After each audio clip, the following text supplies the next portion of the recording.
Ингушетию посетили блогеры из регионов страны в рамках блог-тура по Кавказу. Это первое путешествие по СКФО, которое «Газпром Медиа Холдинг» проводит для резидентов своего продюсерского центра «Инсайт Люди».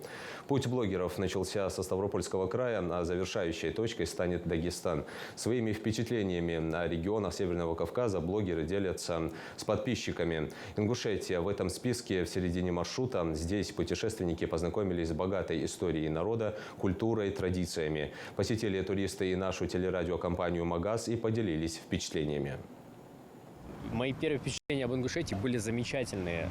Я здесь уже 5-й или 6-й раз, и я приезжал сюда с друзьями, и мы все сошлись на мнении, что это такой маленький Дубай. Мои первые ощущения приятные. Я всегда наслышан, потому что я тренер, спортсмен, ваша республика славится спортсменами. Я всегда мечтал побывать на земле чемпионов.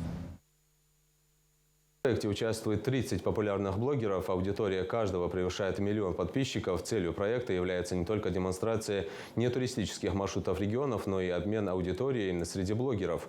В Ингушетии они провели целый день. За это время туристы побывали на экскурсии по столице республики, горной части, познакомились с историческими архитектурными памятниками.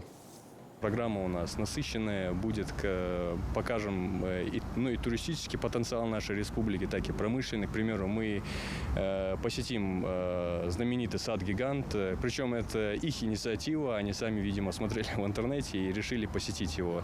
Вот сейчас первая остановка у нас там будет, дальше мы уже выедем в горы и все по программе.